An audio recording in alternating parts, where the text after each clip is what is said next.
26년 3월 8일 플래닛 주요 뉴스입니다. 네, 안녕하세요. 청취자 여러분 안녕하세요. 매일 아침 눈만 뜨면 정말 온갖 뉴스들이 쏟아지잖아요. 그렇죠. 정치부터 부동산, 사회, 또 복잡한 기술 뉴스까지 알람이 쉴 새 없이 울리죠. 맞아요. 솔직히 제목만 훑어보기에도 벅차고 그래서 이게 정작 나랑 무슨 상관인데 싶을 때가 참 많으실 겁니다. 네, 바쁜 일상 속에서는 당연한 일입니다. 그래서 저희가 준비한 이 심층 탐구 시간의 미션은 아주 단순하고 명확합니다. 방대한 뉴스 소스들, 복잡한 연구 자료들을 저희가 먼저 꼼꼼히 씹고 소화해서요. 청취자님이 세상을 이해하는데 딱 필요한 핵심 인사이트만 골라내어 전달해 드리는 거죠. 정확합니다. 여러분은 그저 출근길이나 산책하시는 길에 저희 대화의 제3의 멤버로 아주 편안하게 합류해 주시면 됩니다. 자, 이제 본격적으로 파헤쳐 볼까요? 좋습니다. 오늘 저희가 탐구할 소스들의 면면이 꽤나 다채롭고 묵직합니다. 첫 번째로 다룰 주제는 정치와 경제가 가장 뜨겁게 맞부딪히는 지점인데요. 그 전에 청취자 여러분께 한 가지 중요한 점을 꼭 짚고 넘어가야겠죠? 네, 맞습니다. 오늘 다룰 첫 번째 소스에는 현 정부의 민감한 정책적 이슈가 포함되어 있습니다. 저희는 제공된 기사의 내용을 있는 그대로 전달해 드릴 뿐 특정 정치적 견해나 입장을 대변하지 않는다는 점을 청취자 여러분께 명확히 말씀드립니다. 네, 저희의 역할은 철저히 객관적인 관철자이자 해설자로서 기사와 데이터의 배경을 분석하는 데 머뭅니다. 네, 팩트와 그 팩트가 만들어내는 흐름에만 집중하겠습니다. 자, 그럼 첫 번째 소스 바로 들여다보죠. 최근 이재명 대통령의 발언 수위가 심상치가 않습니다. 네, 지난 1월에 다주택자 중과 유예를 연장하지 않겠다면서 부동산 투기와의 전면전을 선언했었죠. 맞아요.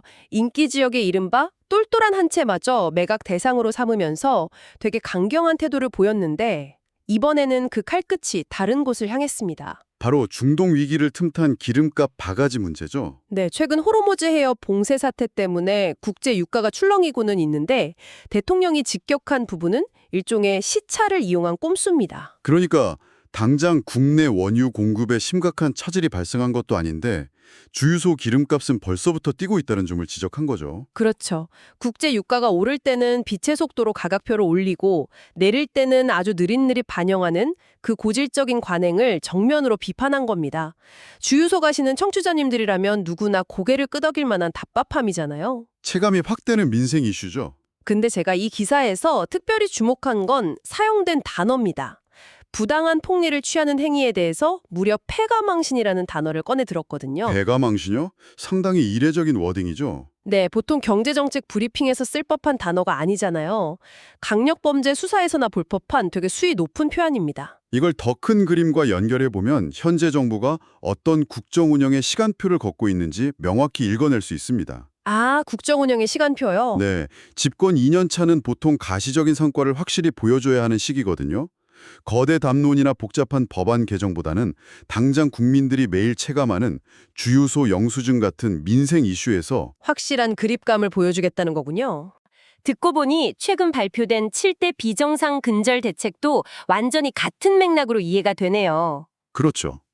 그 바구니 안에 담긴 항목들을 보면 아주 흥미롭습니다. 정부가 마약, 보이스피싱, 고액 악성 체납, 중대재해, 주가 조작 등을 하나로 묶어서 우리 사회의 7대 비정상으로 규정했거든요.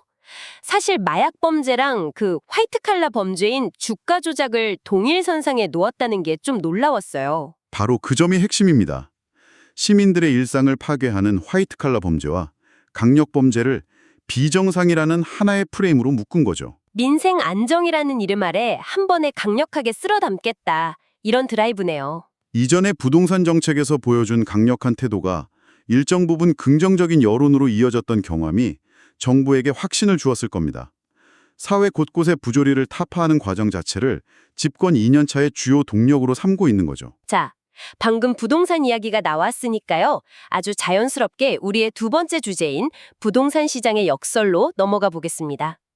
청취자 여러분, 3월 서울 분양시장 뉴스를 보면요. 진짜 무슨 다른 세상 이야기 같습니다. 대형 건설사들의 하이엔드 브랜드들이 대거 등판했죠. 네, DL ENC의 아크로 두서초, 포스코 ENC의 OTL 반포, 롯데건설의 이철 루엘 같이 이름만 들어도 화려함이 철철 넘치는 단지들입니다. 사실 공사비 갈등이나 대출 규제 때문에 계속 일정이 밀리던 곳들이에요. 그런데 6월 지방선거라는 큰 정치적 이벤트를 앞두고 정책 변수나 불확실성이 더 커지기 전에 3월에 앞다투어 밀어내기 분양을 하는 상황입니다. 건설사들 입장에서는 최고급 브랜드 자존심이 걸린 전장이겠네요.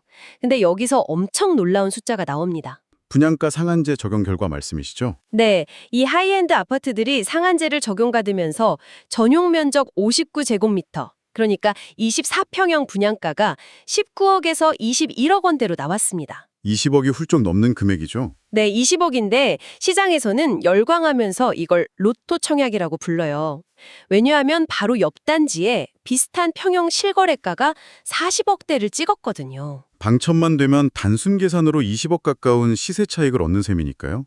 그런데 이게 20억 현금을 동원할 수 있는 극소수의 사람들에게나 로또지 대다수 평범한 시민들에게는 그냥 씁쓸한 박탈감만 안겨주는 뉴스 아닐까요? 사실 그게 현실이죠. 당장 서울 아파트 평균 월세가 역대 최고치인 150만 원을 돌파했다는 기사가 그 옆에 나란히 실려 있단 말이죠. 너무 대비되지 않습니까?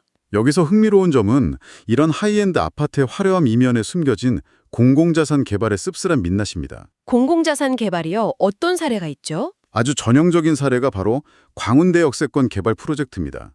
총 사업비가 무려 4조 원, 부지 규모만 15만 제곱미터에 달하죠. 아, 서울시가 동부권 신경제 중심지를 만들겠다고 대대적으로 홍보했던 그곳이군요. 신경제 중심지라면 뭐 벤처타운이나 양질의 일자리가 쏟아지는 그런 멋진 공간을 상상하게 되는데요. 조감도와 계획안을 자세히 뜯어보면 실상은 많이 다릅니다. 이 원대한 신경제 중심지의 핵심 공간 대부분을 최고 49층 높이의 아파트 8개 동, 즉 3천 가구 규모의 거대한 주거단지가 차지하고 있습니다. 네, 아파트가 메인이라고요? 그럼 경제 활력의 중심이 되어야 할 업무 시설은요? 호텔과 쇼핑몰이 결합된 고작 15층짜리 복합 건물 한 동에 불과합니다. 심지어 그 유일한 업무 빌딩마저도 개발 사업자인 현대산업개발 직원 1,800여 명이 입주해서 채울 예정이고요. 와, 그건 정말 좀 충격적이네요. 4조 원이나 투입하는 공공철도 유효보지 개발인데 뚜껑을 열어보니까 결국 거대한 고층 베드타운, 그러니까 아파트 분양 사업이나 다름없다는 거잖아요. 맞습니다. 용산 철도 정비창이나 수색 DMC 역세권 개발 등 서울 시내 노른자위 공공부지 개발에서 반복적으로 나타나는 현상이에요. 왜 자꾸 이런 패턴이 반복되는 걸까요? 공공의 이익과 미래 세대를 위한 공간으로 쓰여야 할 철도 부지가 결국 민간 사업자의 수익성을 가장 빠르고 확실하게 담보할 수 있는 대규모 주상복합 건설로 귀결되는 겁니다. 도심의 한정된 공공자산을 어떻게 쓸 것인가에 대한 철학의 부재를 보여주는 대목이죠. 시민들도 이제 바보가 아니죠. 이런 일방적인 주택 개발에 브레이크를 거는 목소리가 점점 커지고 있습니다. 과천사대가 대표적이죠. 네, 과천중앙공원에서는 과천은 주택 공급 재물이 아니다 라면서 정부의 경마공원 주택개발 정책에 반대하는 대규모 총궐기 대회가 열렸습니다. 지역 인프라는 고려하지 않고 맹목적으로 집만 짓겠다는 정책을 꼬집은 거죠. 반면에 사업성이 워낙 좋아서 극적인 반전을 이룬 곳들도 있습니다. 맞아요. 동작구 사당동 옛 버스 차고지였던 남성역 비역세권은 무려 지상 37층 고밀도 주거지로 재탄생합니다. 여기는 일반 분양 비율이 87%나 돼서 지지부진하던 개발이 급물살을 탔어요. 하남 교산 신도시 로드맵도 확정됐죠? 네, 지하철 3호선 연장과 함께 2029년부터 3만 6천여 가구가 입주하고요. 성수 전략정비구역 제2구역은 주우재 신임 조합장이 당선되면서 그동안의 갈등을 딛고 사업 정상화의 길로 들어섰습니다. 진짜 도시 전체가 거대한 공사장이 되어가는 느낌입니다.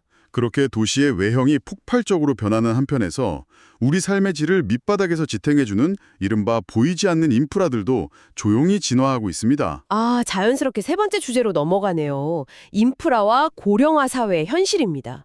기사들을 쭉 훑어보니까 아주 뚜렷한 트렌드가 하나 보여요. 지자체들 예산이 겉보기를 화려하게 꾸미는 데에서 시민의 생존과 안전을 지키는 방어적 인프라로 옮겨가고 있습니다. 안산선 지하화 사업이 아주 좋은 예시입니다. 네, 경기도 국토구 안산시가 원팀이 돼서 안산선 초디역부터 중앙역까지 5.1km 구간을 아예 땅 밑으로 지하화하고 그 성부에 71만 제곱미터 복합 공간을 만든다고 합니다. 단절된 도시를 잇는 거대한 작업이죠. 양천구 사례도 눈여겨볼 만합니다. 집안 침하, 즉 싱크홀 공포를 막기 위해서 17억 원을 들여서 3.7km 노후 하수관로를 전면 정비하고 있거든요. 연말 착공하는 가덕도 신공항도 조급하게 공기를 단축하기보다는 안전 담보를 최우선으로 내세웠고요. 광주 서구는 관내 주택 건설 현장 중에 처음으로 안전관리 우수 현장을 선정하기도 했습니다. 김천에 개원한 국토안전교육원이나 16억 원 규모의 K드론 지원센터 착공 소식을 보면 이제 안전관리도 첨단 기술과 데이터의 영역으로 완전히 넘어왔음을 알 수 있죠. 생사업 재도전 소식도 있었습니다. 결국 이 모든 게 안전하고 살기 좋은 공간을 만들기 위한 지자체들의 치열한 생존기 같아요. 맞습니다. 여기서 정말 흥미로운 부분이 등장합니다. 청취자님, 드론을 날려서 안전을 점검하고 수백억을 들여서 지하 하수관을 고치는 이 첨단 시대에 정작 우리 사회의 가장 거대한 위협인 고령화와 노인복지 현장은 과연 어떤 모습일까요? 보건복지부와 KB국민은행이 추진하는 중간집 모형 기사 말씀이시군요. 네, 단기 지원주택 모형을 구축한다고 하는데요. 이 중간집이라는 게 정확히 어떤 취지인가요? 취지 자체는 아주 명확하고 훌륭합니다. 어르신들이 질병이나 낙상으로 병원에 입원하셨다가 퇴원을 해도 당장 집으로 모시기에는 재활이나 돌봄 인프라가 턱없이 부족하잖아요. 그렇죠. 맞벌이 자녀들이 온종일 돌볼 수도 없고요. 네. 그래서 어쩔 수 없이 다시 요양병원으로 향하게 되는 사회적 재입원 문제가 현장에서 아주 심각합니다. 이걸 막기 위해 길게는 3개월 정도 머물면서 맞춤형 재활과 돌봄을 받을 수 있는 징검다리, 즉 중간 거처를 마련하겠다는 겁니다. 와, 취지만 들으면 완벽해 보입니다. 초고령화 사회에 제일 시급하고 필수적인 인프라잖아요. 근데 왜 현장에서는 우려의 목소리가 쏟아지는 걸까요? 뼈아픈 지점은 바로 그 실행 방식에 있습니다. 이 훌륭한 중간집의 물리적 주택 확보 책임을 재정이 열악한 각 지자체에 고스란히 떠넘겼거든요. 아, 국가 차원에서 집을 지어주는 게 아니고요. 네. 예산이 부족한 지자체는 주택을 구할 돈이 없으니 아예 공모 신청조차 못하는 실정입니다. KB국민은행이 10억 원을 후원했다고는 하지만 전국 단위 인프라를 구축하는데 10억 원은 턱없이 부족하죠. 사실상 상징적인 금액에 불과합니다. 결국 재정 자립도가 높은 부자 동네 어르신들만 이런 혜택을 누리고 그렇지 못한 지역은 소외되는 심각한 복지 격차가 발생할 수밖에 없는 구조적 결함을 안고 출발하는 셈입니다. 참 아까 4조 원짜리 철도 부지 개발이나 20억 넘는 노또 청약 이야기 하다가 이 노인복지 예산 이야기를 들으니까 씁쓸해지네요. 건물은 하늘 높이 솟아가는데 복지 인프라는 여전히 지자체 주머니 사정에 기대서 헉헉대고 있다는 거잖아요. 우리가 풀어야 할 아주 시급한 과제입니다. 그래도 좀 희망적인 소식도 하나 있습니다. 전국 최초로 인천에 설립된 공동주택 관리지원센터 이야기인데요. 아, 층간소음 문제 해결을 위한 곳이죠. 네. 아파트 관리비 분쟁뿐만 아니라 이웃 간 심각한 범죄까지 부르는 층간소음 문제를 해결하기 위해 전문 컨설팅단까지 꾸렸다고 합니다. 거창한 건축물 짓는 것도 중요하지만 그 안에서 부대 끼며 살아가는 사람들의 갈등을 조율해주는 이런 소프트웨어적 인프라야말로 지금 당장 꼭 필요한 복지가 아닐까 싶네요. 전적으로 동의합니다. 도시가 고밀도화될수록 사람 간 물리적 거리는 좁아지고 갈등의 밀도는 높아지니까요. 이런 센터는 단순한 민원 처리를 넘어서 사회 안전망을 촘촘하게 짜는 훌륭한 혁신 사례입니다. 자, 이제 오늘 심층 탐구의 마지막 네 번째 주제로 넘어가 보겠습니다. 우리의 물리적 공간을 넘어서 미래 산업의 규칙 자체를 뒤흔들 글로벌 테크 충격에 관한 이야기입니다. 네, AI 기술의 진화 속도가 정말 무섭습니다. 이제는 글을 쓰고 그리는 걸 넘어서 3D 설계의 판도까지 완전히 바꿔놓고 있죠. 특히 중국의 움직임이 예사롭지가 않아요. 방심할 수 없는 소식입니다. 중국 유력 AI 기업 딥시크와 빅테크 텐센트, 그리고 홍콩 대학교 연구진이 연합해서 3D 설계 전용 AI, 포인터 CAD를 개발했습니다. 알리바바의 QN2.5 모델을 기반으로 했죠. 이 포인터 CAD라는 게 성능이 그렇게 대단한가요? 기술력이 경이로운 수준입니다. 기존 도구들에 비해서 CAD 설계 정밀도를 무려 69%나 향상시켰다고 발표했거든요. 게다가 더 충격적인 건 이 막강한 도구를 글로벌 오픈소스 커뮤니티인 기트허브에 누구나 무료로 쓸 수 있게 다 풀어버렸다는 겁니다. 그래서 이게 다 무슨 의미일까요? 정밀도 69% 향상이라는 수치가 저희 청취자님들 삶이나 경제에 어느 정도 파급력을 가지는 건지 확 와닿지는 거든요. 이렇게 상상해 보시면 쉽습니다. 예전에는 선박의 거대한 엔진룸이나 자동차 복잡한 부품, 반도체 장비 도면을 그리려면 숙련된 수석 엔지니어 수십 명이 몇 달을 매달려야 했어요. 엄청난 시간과 비용이 들었겠네요. 그렇죠. 그런데 이제는 이 AI를 쓰면 초보 엔지니어도 과거의 오류를 69%나 줄이면서 순식간에 완벽에 가까운 3D 도면을 뚝딱 만들어낼 수 있다는 뜻입니다. 와, 기업 입장에서는 제품 개발 리드 타임이 혁신적으로 단축되고 인건비도 대폭 절감되겠네요. 맞습니다. 제조업 중심의 한국 경제 입장에서는 이런 생산성 향상 도구가 등장한 것이 엄청난 기회일 수 있습니다. 기회이기도 하지만 아까 이 엄청난 기술을 무료로 오픈소스로 풀었다고 하셨잖아요. 뭔가 되게 섬뜩한 기시감이 들어요. 스마트폰 초창기에 구글이 안드로이드 운영체제를 무료로 배포해서 전 세계 생태계를 장악했던 바로 그 전략 아닙니까? 정확히 그 지점입니다. 치명적인 위협이 바로 거기에 있죠. 역시 단순한 선의가 아니었군요. 중국의 누림수는 명확합니다. 전 세계 젊은 설계자들과 수많은 스타트업들이 무료인 포인터 캐드를 쓰기 시작하면 결국 향후 글로벌 3D 캐드 소프트웨어 시장의 표준 언어와 생태계 자체를 중국이 선점하게 되는 겁니다. 우리가 모르는 사이에 다 종속되는 거네요. 게다가 배포된 AI 모델을 통해서 전 세계 설계 데이터 패턴을 은밀하게 흡수할 수도 있고요. 만약 우리나라 국산 솔루션 기업들이 여기에 맞설 AI 통합 모델을 서둘러 개발하지 못한다면 머지않아 한국 제조업의 내관인 핵심 설계 생태계를 중국 기술에 완전히 내어줄지도 모르는 매우 절박한 위기 상황입니다. 와, 듣고 보니 정말 등골이 서늘해집니다. 첨단 기술의 오픈소스화가 단순한 기술 공유가 아니라 글로벌 산업 패권을 쥐기 위한 소리 없는 영토 전쟁이라는 걸 확실히 깨닫게네요. 청취자 여러분, 벌써 오늘 저희가 준비한 심층 탐구의 여정을 마무리할 시간이 다가왔습니다. 오늘 다룬 이슈들을 가만히 복기해보면 하나의 거대한 흐름이 보입니다. 어떤 흐름인가요? 유가 바가지를 향한 대통령의 엄중한 경고, 4조 원짜리 철도 부지가 결국 아파트 단지로 변하는 씁쓸한 현실, 노인 복지 사각지대에 놓인 중간집 문제, 그리고 전 세계 제조업 규칙을 통째로 바꿀 중국의 3D 설계 AI까지. 네, 분야는 정말 다 달랐죠. 하지만 결국 이 모든 소식들은 우리가 앞으로 발딛고 살아갈 공간과 미래의 룰이 지금 이 순간에도 격렬하게 재편되고 있다는 것을 증명하는 생생한 조각들입니다. 맞습니다. 단순한 뉴스 헤드라인의 나열이 아니라 그 이면에 복잡하게 얽혀있는 욕망과 자본, 기술의 흐름을 함께 짚어보는 의미 있는 시간이었습니다. 오늘 여러분이 투자하신 이 시간이 세상을 바라보는 해상도를 한 뼘 더 높여주는 가치 있는 투자가 되었기를 진심으로 바랍니다. 이 대목에서 중요한 질문이 하나 제기됩니다. 네, 말씀해 주시죠. 오늘 우리는 중국의 AI가 CAD 설계를 무려 69%나 더 정밀하게 만들어내고 수백억을 들여 낡은 하수관을 고치고 지하철을 땅 밑으로 밀어넣으며 낡은 버스 차고지엔 37층짜리 초고밀도 빌딩을 세우는 시대에 대해 이야기했습니다. 엄청난 스케일의 변화들이었죠. 네, 기술과 자본은 이토록 눈부시고 치밀하게 우리의 물리적 공간을 설계하고 있습니다. 그런데 정작 우리가 병원에서 퇴원한 후 잠시 머물러야 할 작은 중간집 하나를 마련하는 일은 10억 원이라는 상징적인 예산과 지자체의 부족한 주머니 사정에 기대어 삐걱거리고 있죠. 참 안타까운 대비입니다. 청취자 여러분, 과연 우리 사회가 사람을 돌보고 보호하는 복지와 안전을 위한 설계는 저 AI의 발전 속도만큼 정교하고 정밀하게 이루어지고 있을까요?